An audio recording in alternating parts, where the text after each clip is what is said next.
전도서 3장 10절로부터 15절까지 말씀입니다. 다 같이 합독하도록 하겠습니다. 시작. 하나님이 인생들에게 노고를 주사 애쓰게 하신 것을 내가 보았노라. 하나님이 모든 것을 지으시되 때를 따라 아름답게 하셨고 또 사람들에게 영원을 사모하는 마음을 주셨느니라. 그러나 하나님이 하시는 일의 시종을 사람으로 측량할 수 없게 하셨도다.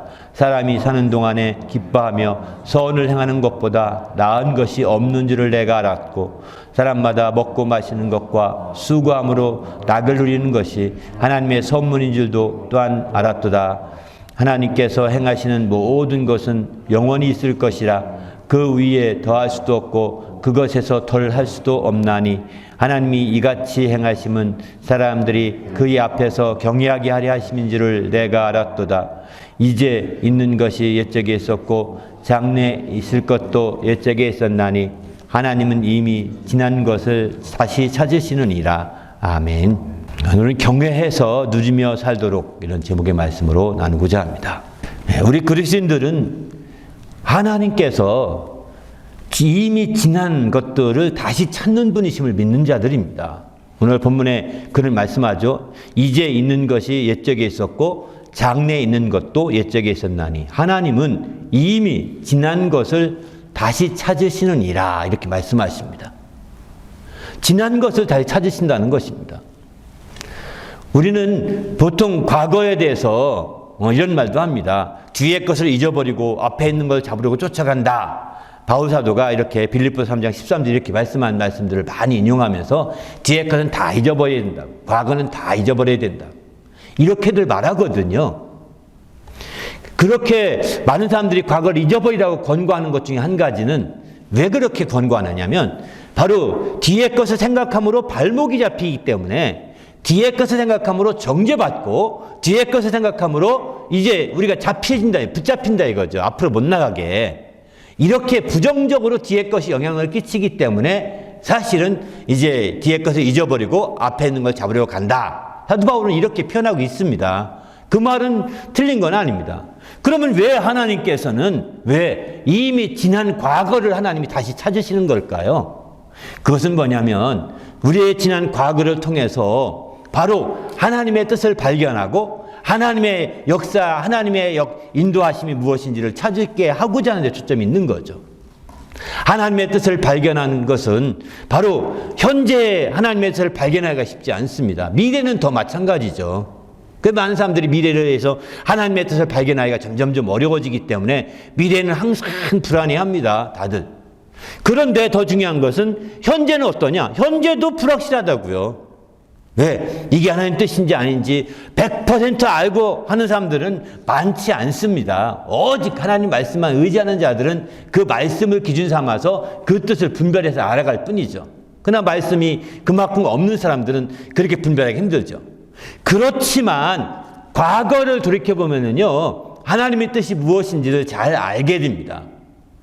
과거를 돌이켜보면 이 마치 바람 부는 것과 똑같은 원리입니다. 바람이 막 붑니다. 막 불면 이 바람이 막 벽에 부딪혀서 왔다 갔다 하기 때문에 처음에 바람 부는 그 현장 그 순간에는 이게 동풍인지 서풍인지 남풍인지 북풍인지 잘 모릅니다. 분별하기가 쉽지 않습니다. 그러나 그것이 과거를 훌쩍 지나가 버리면 바람이 이미 분 상태에서 훌쩍 지나가 버리면 아 이게 동풍이구나 이게 서풍이구나 아니면 북풍이구나 분별이 된다고요. 그렇게 우리가 이미 지나가 버리면 그래서 우리 현실 가운데는 하나님의 뜻이 무엇인지는 모르지만 지난 과거를 통해서 아 하나님이 이걸 원하셨구나 하나님이 그렇게 하기 원하셨구나 하는 것을 많이 느끼거든요. 이렇게 과거를 통해서 하나님이 원하신 것 하나님의 뜻이 무엇인지를 깨닫게 되면 이제 그의 삶의 과거는 발목 잡는 과거가 아니라 새로운 미래를 향한 큰 힘이 되는 겁니다. 과거를 통해서 하나님의 뜻을 발견하고 과거를 통해서 하나님의 역사하심을 발견하고 과거를 통해서 하나님의 신성을 발견하게 된다면 그것은 우리가 앞으로 나가는 삶에 있어서 큰 원동력이 되는 거거든요. 그것이 새 힘이 되는 거거든요. 그러나 과거를 부정적으로 보고 그렇게 염세적으로 나가면 나갈수록 과거는 우리를 발목 잡고 우리가 앞으로 나가는 것을 방해할 것입니다. 그러나 이제 그 과거를 통해서 하나님의 뜻을 발견하고 하나님의 역사하심을 우리가 느낄 수만 있다면, 거기서 깨달을 수만 있다면, 거기서 그 과거 가운데 하나님의 신성이 가득하고 하나님의 영원한 능력이 가득하다고 로마서 1장 20절에 모든 만물에 그렇다고 하지 않습니까? 그렇기 때문에 거기에서 그것을 느낄 수만 있다면 우리는 그것을 통해서 이제 큰 에너지, 영적인 에너지를 얻을 수가 있는 거죠. 큰 힘을 얻을 수가 있는 거죠. 그래서 그 힘으로 말미암아 앞으로 나갈 수 있는 원동력을 얻게 되는 겁니다. 새로운 추진력을 얻게 되는 것이죠. 우리 모두가 주님 안에서 그렇기 때문에 하나님이 과거를 이미 지난 것을 찾으신다는 거예요. 우리 여러분, 우리가 간혹가다 이런 말을 많이 합니다. 우리가 여기 본문도 이와 같이 말씀, 이제 있는 것이 옛적에 있었고 장래에 있는 것이 옛적에 있었다. 반복된다는 얘기지 않습니까? 그죠? 우리가 살다 보면 많이 사신 분들은 다 느낄 것입니다. 다 반복됩니다. 반복됩니다. 이렇게 반복되는 것, 이런 반복되는 과거를 우리는 지나왔거든요. 그런데 이런 반복되는 과거, 계속해서 또 있고 또 있고 또 있고, 어제의 태양이 오늘 태양이고 어제 아침의 태양이나 오늘 태양이나 큰 차이가 없습니다. 반복되는 것입니다. 또 올해의 태양이나 내년의 태양이나 그렇게 차이가 없습니다. 정말 객관적으로 보면 물론 차이는 있겠지, 어떤 형태든 간에. 그러나 큰 차이가 없다 이거죠. 반복되는 거거든요. 우리는 이런 반복되는 삶, 이런 삶이 우리의 과거의 삶입니다. 계속해서 반복되는 거 한번 얼마나 많이 반복했는지를 한번 돌아보시길 바랍니다. 반복되는 삶인데 이런 반복되는 삶을 보면서 두 가지 유형이 나옵니다. 한 사람은 인생이 참 더덥다 이렇게 말합니다. 전도서 같은 경우는 바로 이렇게 반복되는 삶을 보면서 인생이 참 더덥다고, 인생이 허무하다고, 인생이 헛되다고 말했던 대표적인 말씀이 많이 나오죠. 많이 나옵니다. 그러나 이 전도자가 깨달은 것이 있습니다. 앞에 헛되다고 이렇게 말했지만은 깨달은 것은 뭐냐면 전도서 3장에 와서 바로 이렇게 반복되는 그런 삶, 그것도 빠르게 진행되지 않습니까? 굉장히 빠르다고 느끼지 않습니까? 어떤 사람들은 주일이 옵니다. 이 주일이 왜 이렇게 주일이 빨리 오는지 모르겠다고, 좀 한 주 빠졌으면 좋을 텐데 빠질 수도 없고 이렇게 하면서 사실은 주일에 대해서 그렇게 말하는 분도 간혹 있거든요. 그런데 이렇게 보는 것은 마치 인생이 허무하고 헛되고 이렇게 보는 것과 똑같은 자세예요. 사실은 빠른 세월을 그렇게 보는 것은 부정적으로 보는 것입니다. 우리의 빠른 세월이 지나가는 과거를 부정적으로 보는 겁니다. 우리가 그것을 긍정적으로 보면 어떻게 보게 되느냐? 바로 그 과거를 통해서 반복되는 과거, 빠르게 지나가는 그 과거, 이런 과거를 보면서 거기에서 신성을 우리가 깨달을 수 있어야 되겠다는 것입니다. 그 하나님의 신성을, 하나님의 뜻을, 하나님의 역사심을 그 반복되는 과거를 통해서 빠르게 화살처럼 지나가는 그 세월을 통해서 바로 하나님의 역사심을 느낄 수가 있어야 된다는 거죠. 그렇게 느낄 때에 우리는 우리의 삶이 헛되다고 한마디도 안 나올 것입니다. 내 삶에 대해서 후회하는 말을 한마디도 하지 않을 것입니다. 바로 하나님의 뜻을 발견하고 하나님의 역사심을 발견하고 하나님의 그 신성을 거기서 느끼고 하나님의 영원하신 그 능력을 그 안에, 그 만물 가운데, 만물을 움직이는 그 때, 시간 가운데, 또 만물의 역사하신 그 일, 사건 가운데서 하나님의 이와 같은 신성과 그분의 역사심과 그분의 이와 같은 뜻을 발견할 수 있다면 우리는 참으로 정말 하나님께 감사와 영광을 돌리게 되죠. 그래서 오늘 시편의 오늘 전도서의 전도자는 바로 그것을 깨닫게 되면서 바로 이전에 있던 것이 옛날에 있던 것이었고 지금 있는 게 옛날에 있던 것이고 앞으로 있을 것도 다 옛날에 있던 것이고 반복되는 이런 것들을 통해서 그가 하나님이 과거를 이렇게 찾으시는구나 하는 것을 발견하게 된 겁니다. 요한계시록도 말하지 않습니까? 너의 처음 사랑을 찾으라고 하지 않습니까? 이거 과거예요. 우리는 우리 과거를 통해서 이렇게 돌이켜서 처음 사랑을 찾고 이렇게 새롭게 나가야 된다는 겁니다. 그렇지 않으면 과거를 이렇게 통해서 과거에서 힘을 얻고 과거에서 큰 영적인 에너지를 얻고 나가지 못하고 과거를 허무하게 생각한다면 하나님이 촛대를 옮겨버리겠다는 것입니다. 바로 경고하고 있는 거거든요. 인생을 그렇게 부정적으로 보면 안 된다고 경고하고 있는 겁니다. 우리 모든 삶이 긍정적으로 이렇게 주님의 정말 촛대가 옮겨지지 않을 수 있도록 돌이켜보면서 다시 처음 사랑과 처음 매물, 처음 믿음과 처음 행위를 되찾는 그런 성도가 되시길 바랍니다. 하나님은 바로 그래서 이미 지난 것들을 다시 찾으신다는 거예요. 우리도 지났다고 생각하지 마시고 거기서 다시 찾아보시길 바랍니다. 이렇게 찾아서 힘을 얻어야 되는 거거든요. 저는 정말 목회하면서 이 한 좋은 습관, 이건 좋은 습관 같습니다. 제가 큰 일이 생길 때마다 꼭 제 삶을 한번 돌아보고 정리하고 넘어갑니다. 정리하고. 맨 처음 제가 세 번째 돌아보면서 이렇게 큰 글을 썼는데요. 첫 번째는 제가 한국에서 마지막 마감하고 돌아올 때 정말 인생 거기서 한번 쭉 정리했습니다. 바람이 임의로 불매라고 하는 그런 제목 자서전을 1차적으로 썼고요. 2차는 캐나다에 와서 새롭게 하면서 이제 에베네셀이라고 하는 두 번째 썼습니다. 지난 8월 말에 이제 큰 일을 보면서 겪으면서 저로서는 큰 일이죠. 큰 일을 겪으면서 세 번째 제가 다시 썼어요. 둘이서 행복한 삶을 그 제목에 서사시를 썼어요. 70편 넘게 쓴 것 같아요. 쭉 인생에 돌아보면서 이렇게. 제 자랑 같은데 저는 왜 그렇게 했냐면 제 과거를 통해서 하나님의 역사심을 보고 그것이 힘을 얻어서 나간 거예요. 만약에 그걸 정리 안 했다면 아마 이번 부흥회나 이번 순회 이렇게 준비 안 했을 것입니다. 그냥 평범하게 그냥 예전에 했던 대로 그냥 대충 넘어갔을 것입니다. 정리하면서 내가 새로운 힘을 얻고 새로운 추진력을 발견하고 새로운 힘을 얻으면서 이렇게 하면 안 되겠다.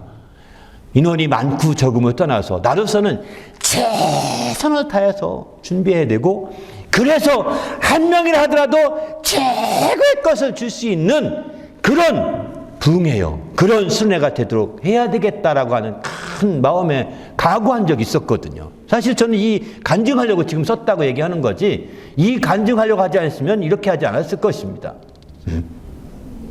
바로 전 그렇게 우리가 돌아보셔야 됩니다. 여러분 뭘 그냥 대충 돌아보지 마시고 메모하면서 돌아보셔야 됩니다. 대충 돌아보면요 생각 속에 다 금방 지워지고 없어져 버리고 합니다. 메모를 하세요.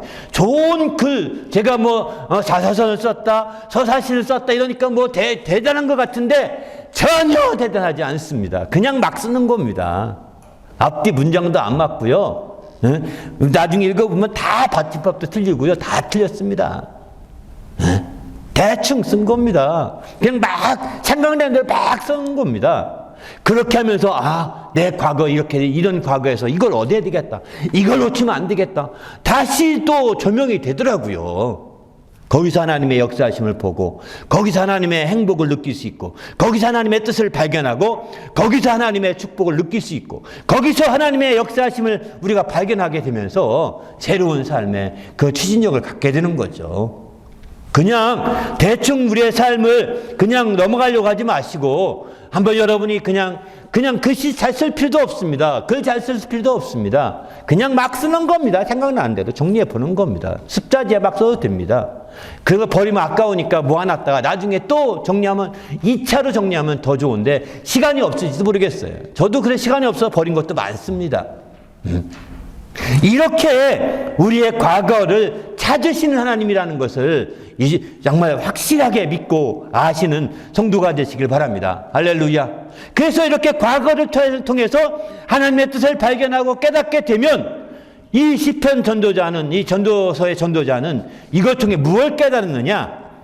바로 여기서는 세 가지를 깨달았다고 우리는 말하고 있습니다. 먼저는 이제 10절에 이렇게 말하죠. 내가 알았도다. 이렇게 말하죠. 내가 사람 살아날 동안에 기뻐하며 선을 행하는 것보다 나은 것이 없는 줄을 내가 알았도다. 이렇게 말합니다. 알았다는 겁니다. 두 번째는 사람마다 먹고 마시는 것과 수고함으로 낙을 누리는 것이 하나님의 선물인 줄 또한 알았도다. 이렇게 말합니다. 놀랍지 않습니까? 평범하죠, 여기까지는. 그러나 세 번째까지 다다라야 됩니다. 하나님께서 행하시는 모든 14절 모든 것은 영원히 있을 것이라 그 위에 더할 수도 없고 또 그것에서 덜할 수도 없나니 하나님이 이같이 행하심은 사람들이 그의 앞에서 경외하게 하려 하심인지를 내가 알았도다. 이렇게 말합니다. 지나가는 반복된 삶, 빠르게 지나가는 과거의 삶을 통해서 그는 이 세 가지를 깨달은 거예요. 오늘 저는 이 경외하심에 대해 초점 두고 말씀드리려고 이 말씀을 본문 삼은 거거든요. 무엇보다도 이 경외하심이 돼야죠. 정말 선을 행하는 것이 좋고 또 낙을 누리는 것도 좋겠지만 선물을 깨닫는 것 거기 머무르서는 안 되고 하나님을 경외함에 이루어야 되겠다는 생각이 듭니다. 경외하려 하심인 줄을 알았다는 것입니다. 우리의 삶을 돌아보면 돌아볼수록 긍정적인 사람들은 하나님을 경외하게 되어 있는 거예요. 부정적인 사람들은 그 삶을 지긋지긋하다고 해서 지워버리려고 합니다. 지워버리려고 해요. 그리고 옛날이 좋았다라고 막 이렇게 자랑을 하죠. 많은 분들이 옛날에 자랑을 많이 하는데 사실 자랑으로 끝나면 안 됩니다. 그래서 나는 지금 하나님이 이렇게 역사하고 있다. 이 말로 끝나야 되는 거예요.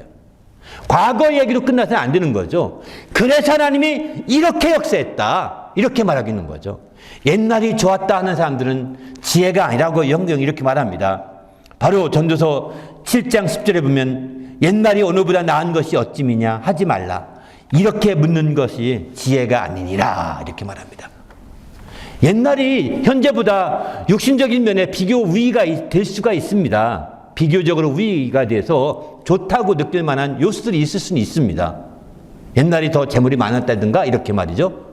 옛날이 더 젊었다든가 다 비교 우위가 되잖아요. 그러나 그것은요, 그때의 그런 것들이 밑바탕이 되어 지금이 왔다고 한다면 그때 안 좋았던 것이 더 좋을 수도 있었다는 거예요. 어쩌면 지금 나쁘다고 막 평가하는 사람이라고 한다면 그게 다 밑바탕이 돼서 그런 좋았던 과거에서 더 좋게 못 된 거거든요. 왜? 거기서 그 과거에서 하나님의 뜻을 발견하지 못한 겁니다. 거기서 하나님의 역사심을 보지 못한 겁니다. 거기서 하나님의 놀라운 역사, 놀라운 하나님의 신성을 발견하지 못하니까 더 발전되지 못 나가죠. 오히려 주저앉게 되는 경향이 있는 거죠. 주저앉는 사람들 대부분이 그래서 주저앉는 겁니다. 우리는 어찌하든 간에 정말 과거의 삶을 통해서 한 단계 발전해 가야 되겠다는, 과거의 삶이 우리의 자랑이 될 수 있지만 그 자랑에 머무르지 말고 정말 하나님이 그래서 나는 이렇게 되었다라고, 그래서 하나님이 뜻을 발견했다고, 그래서 하나님이 이렇게 역사하심을 느꼈다고, 그래서 하나님께서 이렇게 그 신성이 그때 있었다는 사실을 알고서 지금도 참 감사한다, 정말 하나님을 경외할 수밖에 없었다라고 경외함으로 결론이 맺어져야 된다는 겁니다. 하나님의 경외함으로 결론이 맺어질 때 우리의 모든 것들이, 우리의 간증이나 이 모든 것들이 하나님의 경외함으로 결론이 맺어질 때 가장 아름답고 합당한 것이죠. 간증도 보게 되면 우리가 알다시피 자기 자랑 막 하다 끝나지 않습니까? 그래서 나는 이렇게 하나님을 경외하게 되었다라고 이 결론을 반드시 확실하게 굵게 내려줘야 되거든요. 근데 그렇게 안 내려주고 그냥 자기 잘난 거야, 자기 막 이렇게 얘기하다 끝납니다. 그런 간증들은 오히려 듣는 이로 하여금 열등감 느끼게 만든다니까요. 열등감 느끼게. 아니, 똑같은 자랑하니까 열등감 느끼게 만드는 거예요. 자랑에는 비교 우위가 있거든요. 하나님을 경외해야 된다면, 나도 하나님을 경외하면 저렇게 될 수 있겠구나, 나도 경외해야 되겠구나, 나도 하나님을 가까이 해야 되겠구나, 나도 하나님 뜻대로 살아야 되겠구나, 이렇게 막 만들어주는 게 간증의 목표 아니겠습니까? 이런 간증들이 넘치는 주님의 성도가 되시기를 예수님의 이름으로 부탁을 드립니다. 할렐루야. 그래서 우리는 주님 앞에서 더욱더 이런 지난 과거의 삶을 통해서 하나님을 경외하는 그런 삶이 되시기를 예수님의 이름으로 부탁을 드립니다. 할렐루야. 그런데 그럼 하나님을 경외한다는 것은 무엇일까요? 경외한다는 것은 성경에 잠언서에 보면 그 의미를 아마 깊이 새길 수 있는데요. 잠언 1장 7절을 보게 되면은 하나님을 경외하는 것이 지식의 근본이라 이렇게 말합니다. 또 잠언 9장 10절도 이제 하나님을 경외하는 것이 지혜의 근본이다 이렇게 말합니다. 하나님을 경외하는 것이 지혜와 지식과 지혜의 근본이라는 것입니다. 이것은 무슨 얘기냐면요, 하나님을 경외하는 것이 가장 근본적인 지식이요, 근본적인 지혜라는 거예요. 약간 바꿔 말하면 우리가 세상에서 아무리 많은 박사학위를 받았어도 하나님을 경외하지 않으면 뿌리가 근본이 없는 지식을 가진 겁니다. 근본이 없는, 아무리 똑똑하고 발명을 많이 해도요, 하나님을 경외하지 않으면 근본이 없는 지혜를 가진 겁니다. 하나님을 경외하는 데서 근본된 지식이 생기는 거거든요. 하나님을 경외하는 데서 근본된 지혜는 그 근본이 있어야 더 많은 지식으로 커질 수 있고 더 많은 지혜로 발전될 수 있는 것이죠. 마치 이제 그 가장 신앙의 기초적인 신앙을 아이신앙이라고 말씀드렸죠. 아이신앙, 청년신앙, 아비신앙이 있는데 아이신앙의 핵심이 뭐냐면 아버지를 알았다는 것입니다. 아버지를 알고 공경하는 것, 아버지를 경외하는 게 가장 확실한, 이게 신앙, 아이신앙 기초예요. 신앙의 기초입니다. 왜 이게 중요한지 아십니까? 아버지를 아는 지식이 가장 첫 지식입니다. 이 땅에 태어나서 사촌이 누구, 저거 누구 소용이 없어요. 부모님을 아는 게 첫 번째 지식이거든요. 이 첫 번째 지식을 통해서 그가 지식이 점점점 커져가는 겁니다. 그래서 이제 엄마, 아빠를 부를 때도 가장 쉽게 접근할 수 있도록 입만 열면 엄마예요. 입만 열면 엄마가 되는 거거든요. 이렇게 될 만큼 이제 적극적으로 엄마 아빠를 공경함으로 말미암아 지식을 얻게 되는 거죠. 지혜도 거기에 있는 겁니다. 엄마 아빠를 섬기지 못하고 공경하지 못하면 지혜를 얻기 어렵습니다. 지혜의 근본이 없기 때문입니다. 그런데 하나님은 어떤 분이시죠? 하나님 아버지시요, 태초에 계시니요, 또 창조주신 하나님이시기 때문에 그분을 아는 것, 그분을 경외하는 것은 바로 지식의 근본을 갖는 것이죠. 그분을 아는 것은, 그분을 경외하는 것은 바로 지혜의 근본이 되는 겁니다. 그래서 우리가 그분을 모르는 상태에서 정말 아무리 공부 잘해도 소용이 없는 겁니다. 그분을 모르는 상태에서 아무리 똑똑해도 소용이 없는 겁니다. 그분을 경외하지 않은 상태에서 아무리 잘났어도 소용이 없는 거예요. 다 뿌리가 없기 때문에 다 무너질 수밖에 없습니다. 기초가 없기 때문에 다 무너질 수밖에 없습니다. 여러분 수학 공부를 아시죠? 수학이 알다시피 더하기 빼기 곱하기 나누기를 못하면 수학을 아무것도 못합니다. 이게 기초예요. 이런 더하기 빼기 곱하기 나누기를 거기 원칙을 그게 세워져야 그 기본 지식이거든요. 이 지식이 있어야 그 다음 단계로 수학이라는 지식이 무궁무진하게 퍼져가거든요. 그런데 더하기 빼기 못하면 소용이 없는, 마치 부모님을 알고 하나님을 알고 하나님을 경외하고 부모님을 경외하는 이것은 더하기 빼기 곱하기 나누기가 똑같은 지식입니다. 수학으로 비유한다면. 그래서 그것을 바탕으로 해서 우리 지식의 뿌리를 내려가고 그것을 바탕으로 해서 우리의 그 지혜의 뿌리를 내려가는 자가 될 때 하나님을 온전히 사실은 경외할 수가 있는 것이고, 또 하나님을 경외하면 경외할수록 그와 같은 뿌리가 견고하게 내려지게 되는 것이죠. 두 번째는 잠언서 14장 27절 보면은 하나님을 경외하는 것은 생명샘이라, 또 19장 23절에 보게 되면은 여호와를 경외하는 것은 사람으로 생명에 이르게 하는 것이다 이렇게 말합니다. 바로 생명이죠. 바로 생명을 누리는 것입니다. 생명을 얻는 것이요, 생명을 풍성히 힘는 것입니다. 하나님을 경외하는 것이 생명의 길이라는 것입니다. 하나님을 경외하는 것이 바로 생명길이요, 내가 사는 길이요, 살 길이라는 것입니다. 하나님을 경외하지 않고는 살 길이 없다는 것입니다. 완전히 정말 되토리 가지고 많은 것이죠.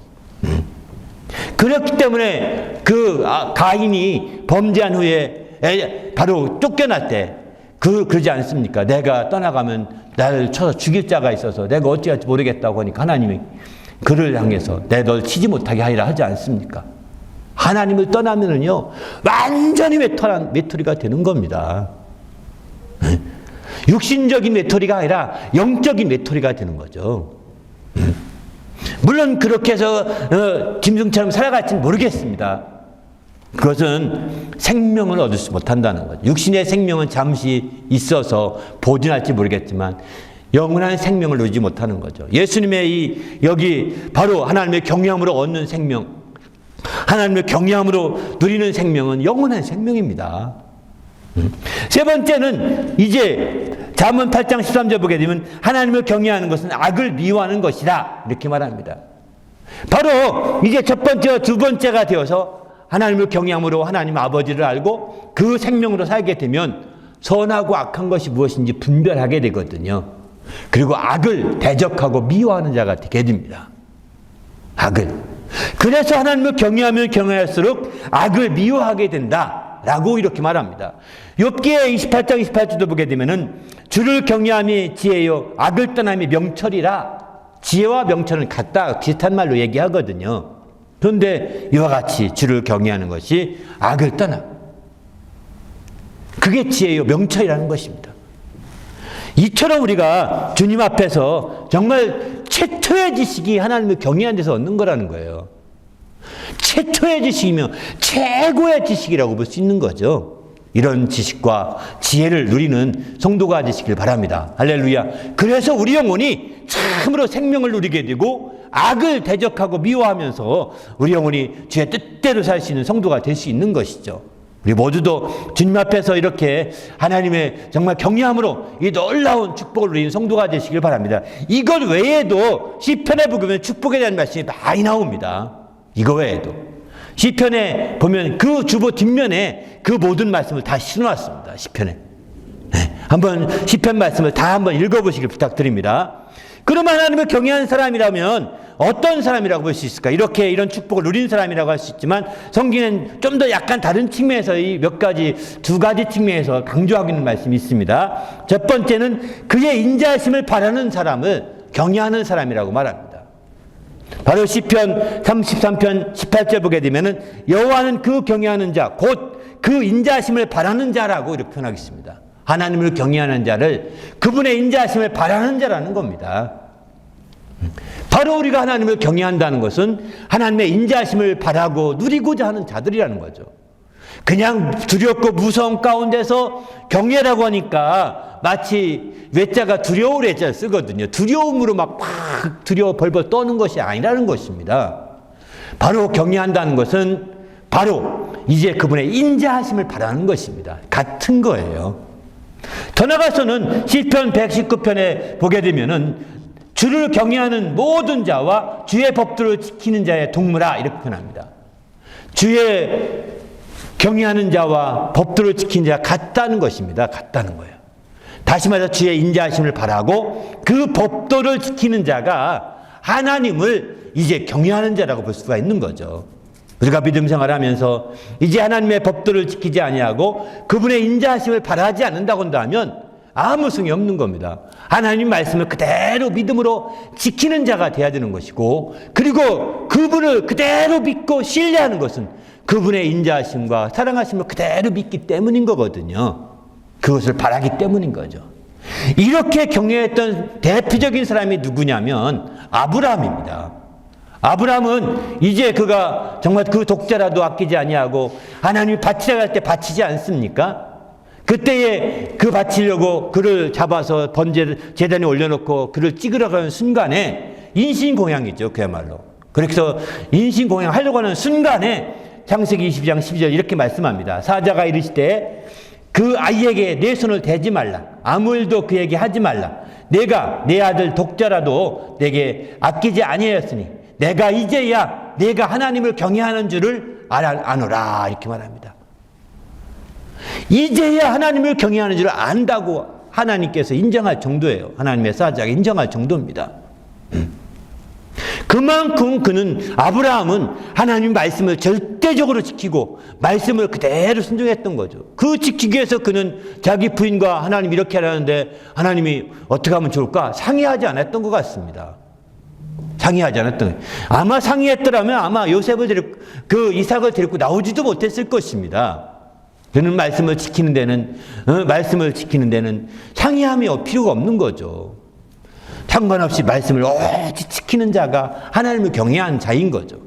더 나아가서 그는 그분을 그대로 믿었던 겁니다. 그분의 인자하심을 바랬던 겁니다. 그러니까 그는 정말 갈대우를 떠날 때 어느 날 그의 음성이 들렸습니다.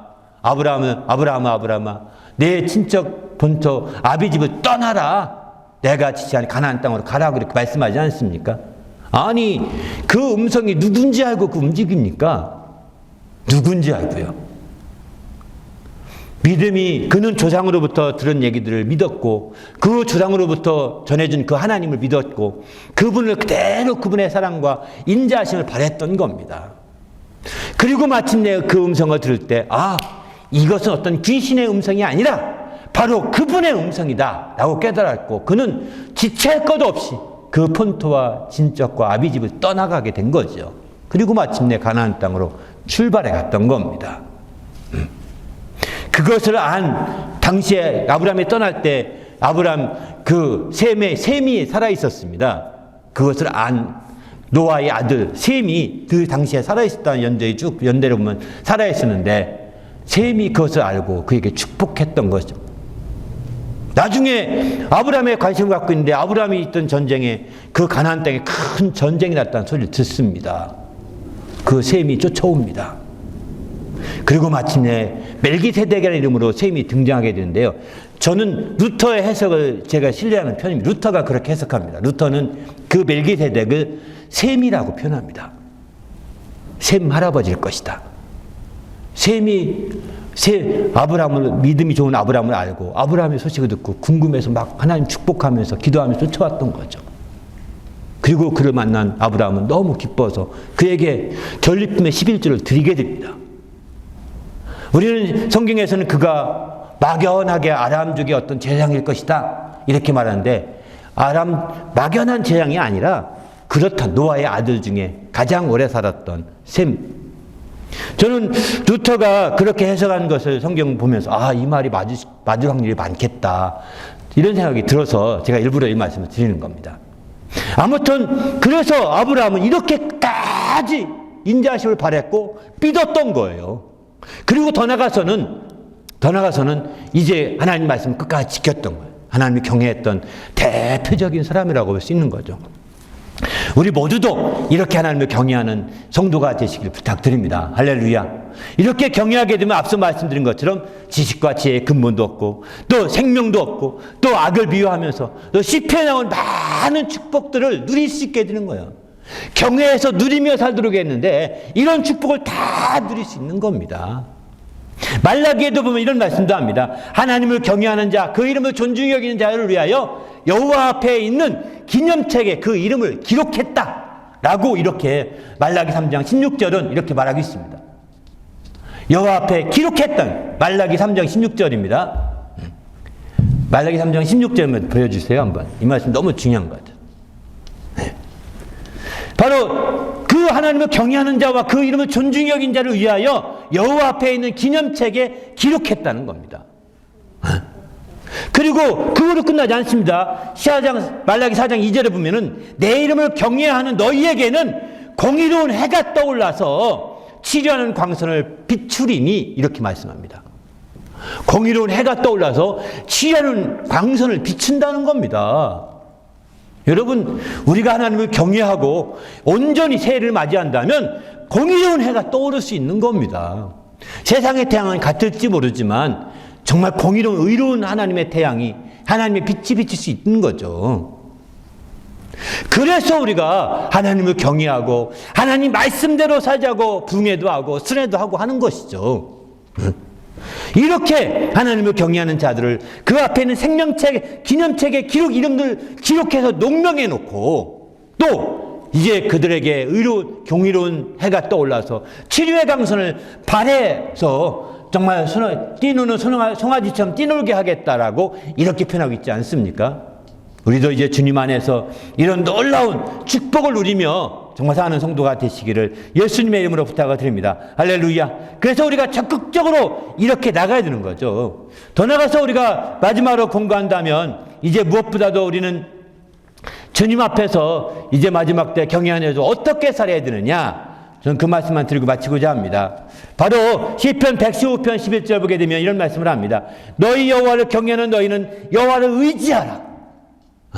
두렵고 떨고 이렇게 경외하는 걸 끝나지 말고 그를 의지해서 그가 너희 도움이요 너희 방패시로다. 도움이 되고 방패가 되게 해야 된다는 것입니다. 하나님이 정말 경외하려 끝나자는 것이 아니라 실제 그를 의지하라는 거예요. 우리가 마땅히 해야 될 일인 거죠.